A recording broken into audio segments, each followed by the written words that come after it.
Hoje nós vamos dar então continuidade àquilo que falamos ontem. Ontem tratamos de maneira negativa a temática como perder a unção. Hoje nós vamos trabalhar o oposto, como receber a unção. Todos nós queremos receber, não é? Ninguém quer perder. É muito triste quando você perde algo que tem significado, que tem valor, ainda mais aquilo que é espiritual, que demandou esforço e sacrifício para ser alcançado, para ser obtido. Como receber então unção? Você deve ter conhecido, já ouvido falar, do experimento de Milgram. Foi feito em 1961, na Universidade de Yale, para responder uma pergunta simples: por que o homem é mau? Por que a sua natureza é ruim? O experimento era exatamente assim, era um experimento científico, e era para investigar até que ponto pessoas comuns realizariam atos terríveis. Baseado no quê? Que ano era este? 1961. E as pessoas ainda estavam incomodadas com a pergunta: como que as pessoas na Segunda Guerra Mundial foram capazes de cometer tal atrocidade, de matar milhões de pessoas, e o país com a melhor cultura, com o melhor conhecimento daquela época, que era a Alemanha, como que o país inteiro foi envolvido nessa sanha assassina? Como que pode o país com a melhor cultura, com o melhor ensino, pôde fazer tal coisa? O experimento de Milgram, ele pegou pessoas aleatórias e ele fez da seguinte maneira. A imagem está para ilustrar, para você entender. Ele colocava uma pessoa e dava, ele vestido de jaleco, e dava algumas ordens. E era exatamente para dar choque numa outra pessoa desconhecida. E este choque começava com 300 volts. O interessante do experimento: todas as pessoas obedeceram. Elas estavam dispostas a causar sofrimento no outro.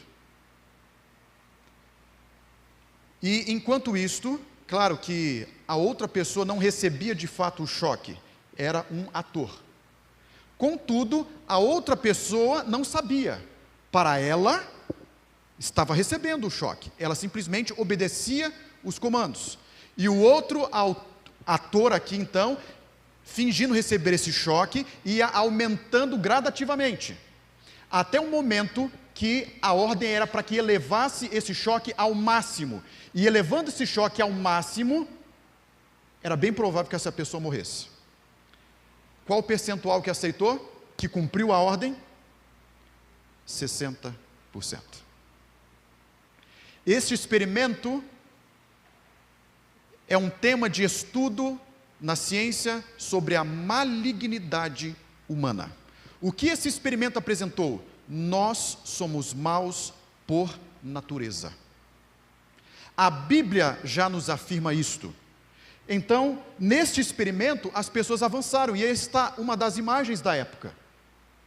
As pessoas recebendo então aquele choque, ou enviando, e elas estavam dispostas a causar sofrimento, simplesmente porque estavam a obedecer.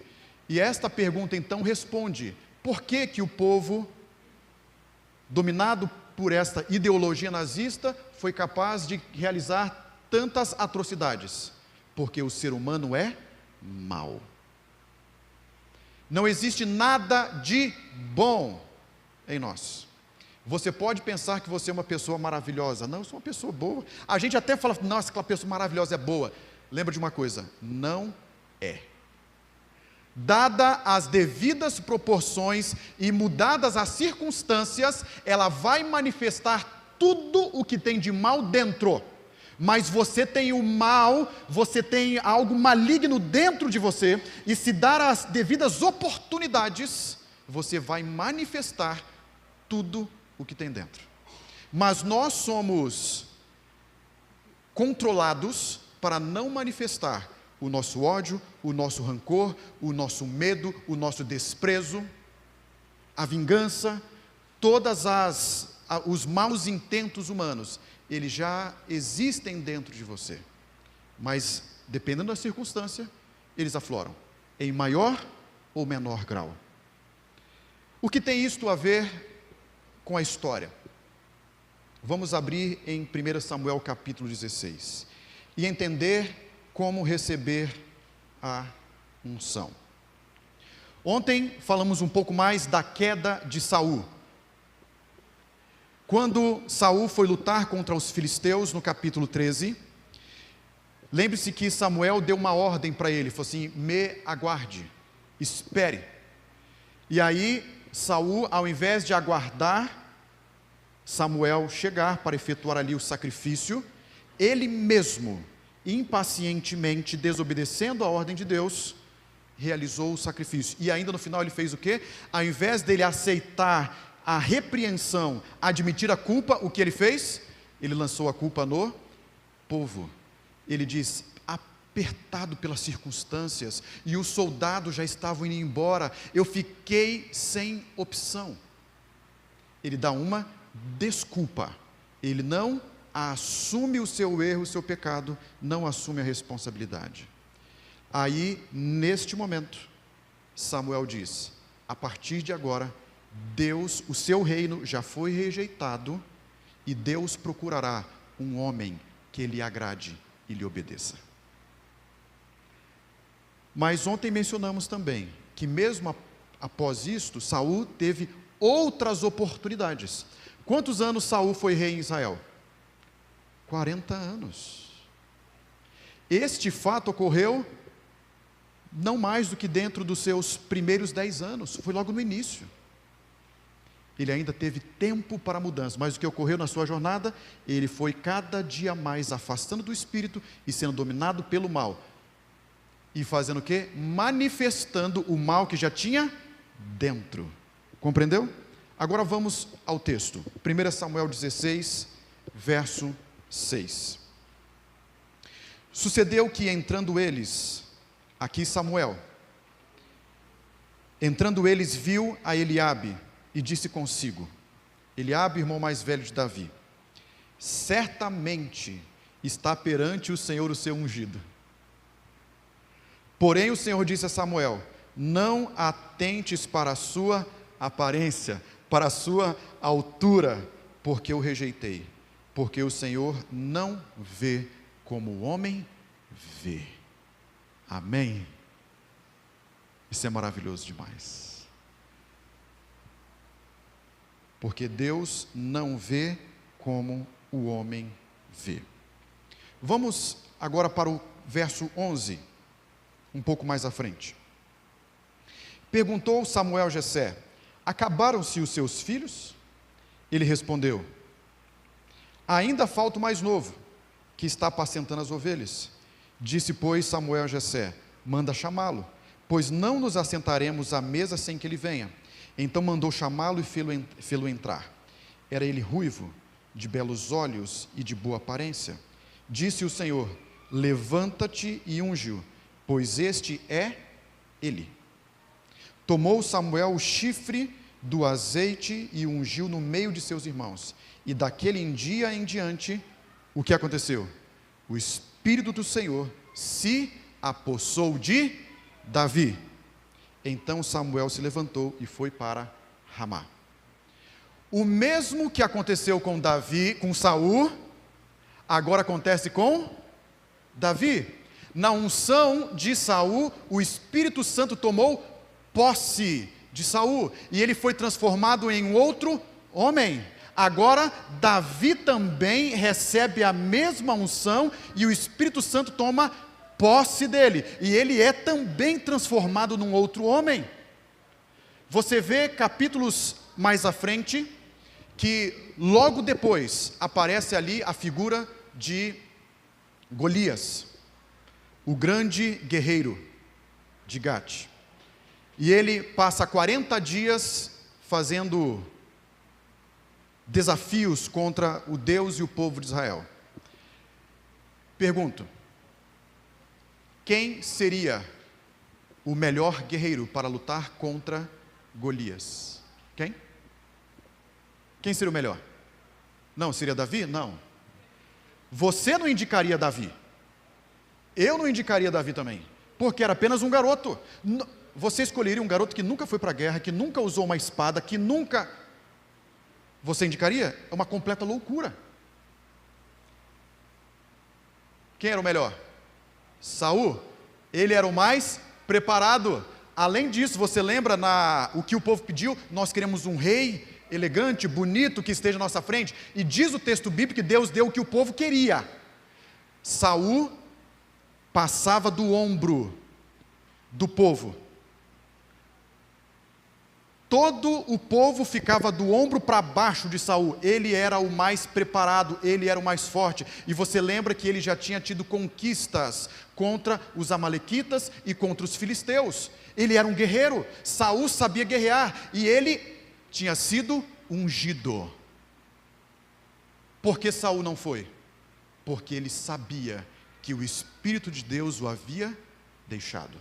E antes, agora, lembra o comparativo que nós fizemos ontem? O homem que outrora era medroso se torna corajoso. Mas quando o Espírito sai, o homem que era corajoso volta a ser o quê? O que ele é. Medroso. Ele volta para a sua natureza carnal. Ele volta para as inclinações do seu coração. Ele volta a ser exatamente o que ele é. Mau. Pecador. Ranzinzo, grosseiro, com temperamento terrível. Lembra das características que falamos? Como fofoqueiro, que rancoroso, maldoso. Sabe, tudo que é de mal começa a manifestar. Porque você volta a ser quem você é.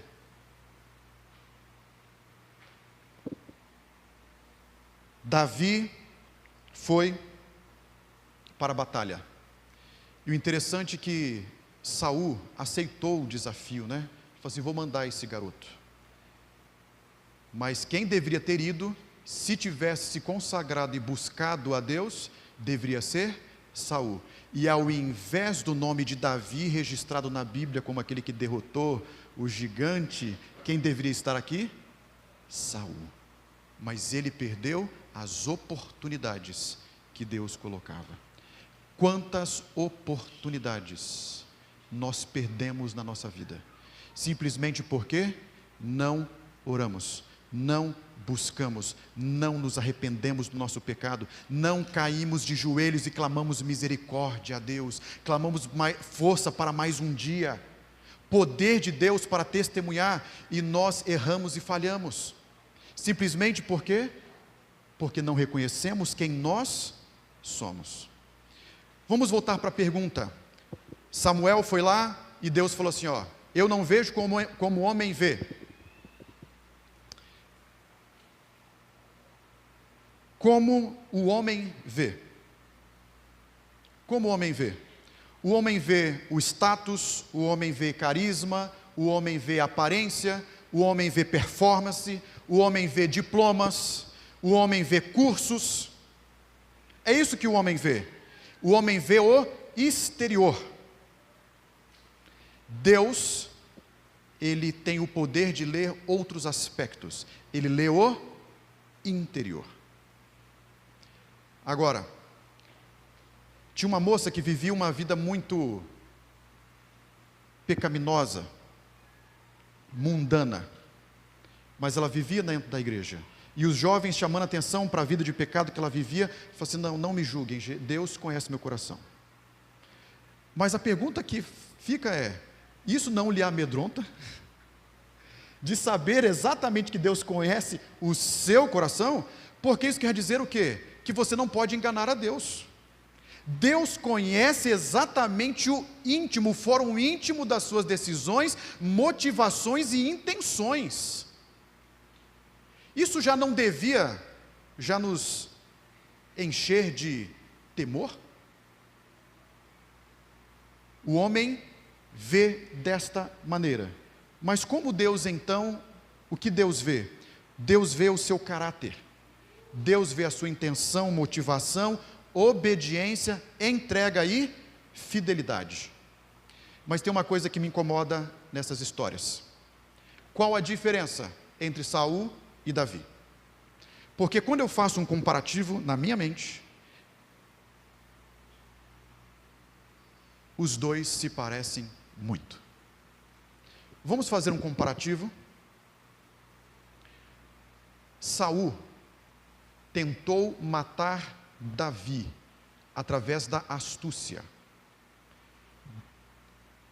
Saul falou assim: que os amalequitas matem Davi e não a minha espada. E ele fez diversas circunstâncias para que Davi morresse em guerra. Mas diz que para cada uma dessas batalhas e desafios que Saul colocava, o que acontecia com Davi? Ele voltava cada vez mais vitorioso. Queridos, tem situações que o mundo, as circunstâncias, as pessoas vão querer fazer tudo para lhe destruir. Sabe, aquela pessoa que coloca, às vezes o seu chefe lhe coloca um desafio, uma proposta, uma situação, exatamente para que você perca. Mas quando Deus está com você, não importa a circunstância, não importa o problema, não importa a luta, não importa a resistência, você vai sair ainda mais vencedor daquela experiência, amém? Irmãos, a questão é se Deus está com você. E aí vem aquele texto que eu lembro sempre: se Deus é por nós. Você responde: foi isso que Davi tinha no coração. Se Deus é comigo, Saul não poderá contra mim. E ele ia e vencia os inimigos de Deus. Davi também tentou o mesmo método. Lembra de Urias? Ele vai então, coloca Urias no campo de batalha e dá ordem: o exército volte e deixe-o sozinho para morrer. Não com a minha espada, mas com a espada dos inimigos. A mesma estratégia de Saul, atormentado por demônios, agora também a mesma estratégia de Davi. Saul tenta matar o seu soldado mais fiel, mais corajoso, que era Davi. Davi agora também tenta matar o seu soldado mais fiel. Quem? Urias. Saul mata inocentes, os sacerdotes do povo de Deus. Davi se torna um assassino e mata também um inocente. Quem? Urias. E para completar toda a trama, Davi comete um pecado ainda maior: cometer este assassinato, para então ficar com a esposa de quem ele mata. Uma mente perversa, doentia, maligna. Davi também estava a ser dominado pelo pecado. Agora, por que, apesar deles serem tão semelhantes nestes aspectos, nas suas obras, na vida, nos erros, nos pecados, por que a Bíblia ainda assim apresenta Davi como homem segundo o coração de Deus? Claro que, quando Davi comete esses erros, naquele momento, Davi não estava sendo o homem segundo o coração de Deus. Mas qual a diferença então entre Saul e Davi que a Bíblia apresenta? Sabe qual a primeira? Na verdade, seria a única diferença entre eles: a forma como eles reagem à repreensão e ao pecado. Quando está no livro Patriarcas e Profetas, relatado sobre essa experiência, olha só o que diz: então Deus chamou ao trono um homem segundo o seu coração, não um que fosse irrepreensível em seu caráter, mas que, em vez de confiar em si, confiaria em Deus e seria guiado pelo seu Espírito, e que ao pecar, sujeitar-se-ia à reprovação e à correção. Em outras palavras, Deus não estava procurando um homem perfeito, porque Ele não encontraria. A diferença que Deus queria ter era um homem que, ao ser repreendido, fosse humilde o suficiente para aceitar repreensão e correção. Aqui está a diferença entre Saul e Davi. Você se lembra as vezes que Samuel repreendeu a Saul? O que Saul disse? Foi o povo. Estava apertado pelas circunstâncias. Eu não tive escolha. Da outra vez, ele foi repreendido de novo. Ele fez o quê? Eu obedeci exatamente o que Deus ordenou. Aí Samuel falou: mas que é isso que eu ouço esses balido de gado, de ovelhas? Não, mas eu fiz melhor. Eu separei isto para o sacrifício. Aí Samuel diz: não, Saul, antes obedecer do que sacrificar. Saul sempre deu desculpa. Como foi a reação de Davi quando Natã o confrontou com a realidade do seu pecado? Você lembra? Davi não transferiu a responsabilidade, não transferiu a culpa, não deu desculpa. O que ele fez? Ele assumiu e fala assim: eu pequei contra o Senhor. Bendito seja o nome do Senhor. Sabe o que isso quer dizer para nós hoje? Voltando para a história do início. Deus só pode usar homens e mulheres más, porque é o único tipo que tem. A Bíblia apresenta claramente, Romanos 3:23, você se lembra? Porque todos pecaram e carecem da glória de Deus. Não sobra um. Se não tem nenhum, o que Deus pode fazer? Unicamente aquele que tem um coração humilde, para que quando pecar, esteja disponível, aberto, humilde, para reconhecer seu erro e mudar. A história que eu apresentei no início é uma revelação clara daquilo que nós somos. O que nós somos? Maus por completo. Romanos 7, versos 18 a 19, para não ficar dúvida alguma, Paulo ainda fala: em mim, isto é, na minha carne, não habita bem nenhum. Irmãos, é Paulo que está falando aqui. Como podemos, se Paulo, que era o grande apóstolo, o grande servo de Deus, ele dizendo que nele não habita bem nenhum, o que dizer de nós? Mas sabe qual esperança tem para nós? 2 Coríntios 5,17. Se alguém está em Cristo, é nova criatura. Amém, irmãos? A esperança para nós é se permanecermos ligados a Cristo Jesus. Porque você não deseja Cristo. Você deseja o mal, você deseja o pecado. Como que você pode desejar o bem? Só quando você ora a Deus. Por isso que é um equívoco você dizer assim: eu preciso primeiramente abandonar os meus pecados para depois ir a Jesus. Não, é Jesus quem coloca um novo desejo, uma nova vontade, um novo propósito, um novo coração dentro de você. Uma nova motivação, porque caso contrário, você simplesmente executará os desejos do seu coração mau. A nossa única esperança é sermos transformados por Cristo e nos mantermos ligados ao Senhor. Então, assim, verdadeiramente estaremos salvos.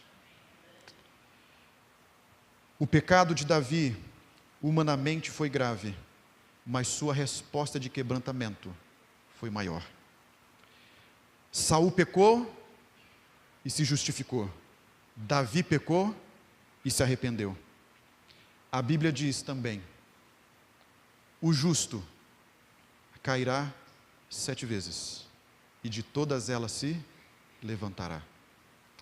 Talvez eu esteja falando para alguém que nesta noite, que acha que não tem mais solução, que já foi longe demais, que cometeu pecados que Deus não possa perdoar. Lembre-se de uma coisa: você é pecador. Tudo que Deus espera é que você se arrependa. E na verdade, se arrepender é até um erro falar desta maneira, porque Romanos capítulo 2, verso 4, diz que é Deus quem dá o arrependimento. Então, o que você deve então fazer nesta noite?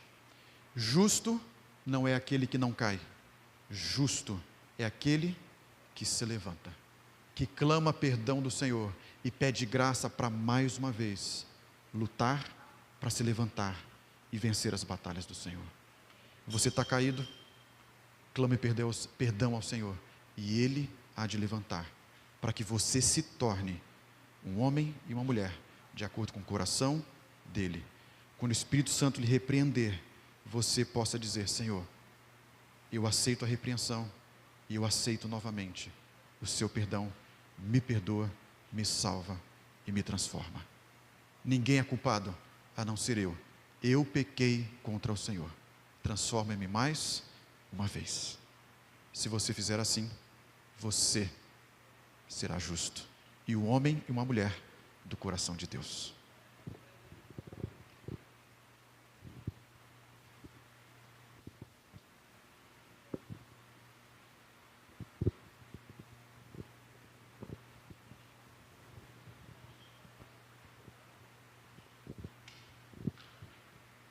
Vamos cantar em pé esse último louvor? Pode cair o mundo, estou em paz.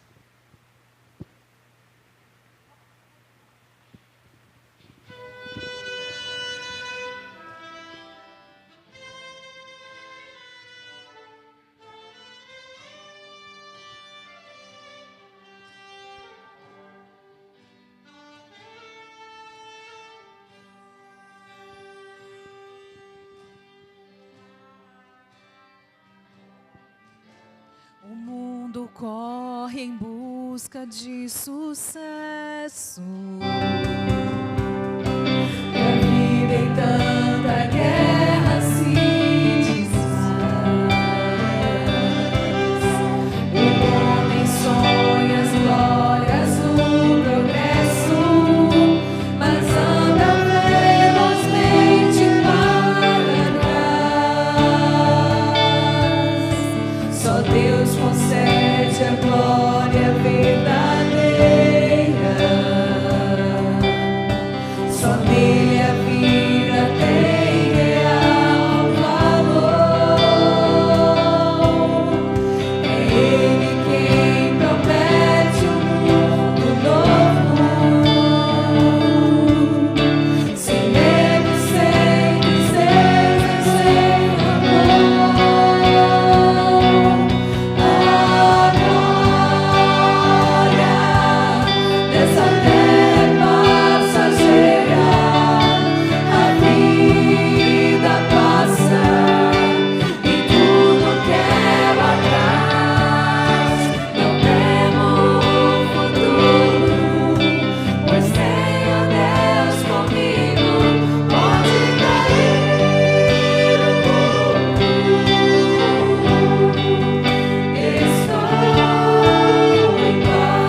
saber que Deus não espera de nós uma vida perfeita, santa, porque não é possível produzirmos.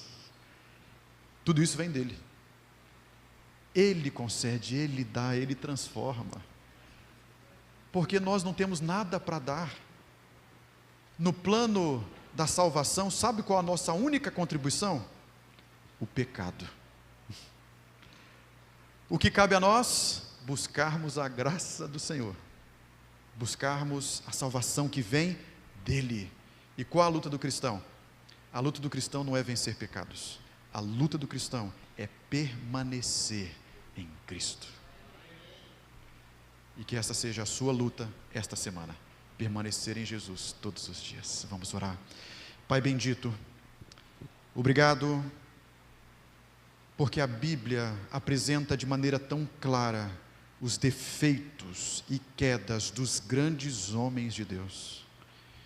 Se eles caíram tão fundo, é para duvidar. Se os melhores caíram, é para duvidar de quem nós somos e para reconhecer o mal que existe dentro de nós. Dentro de nós não há bem nenhum, e ao reconhecermos isto, nós somos levados pelo Espírito Santo a buscar aquele que tem toda a bondade, aquele que é perfeito, que é todo amor, que é todo graça, que é misericórdia. Então, Pai, transforma-nos mais uma vez à Tua semelhança e nos dê a grata alegria de cada dia nesta semana voltarmos os olhos para Cristo, para que Ele nos transforme mais uma vez a cada dia na semelhança dEle. Em nome de Jesus nós oramos. Amém.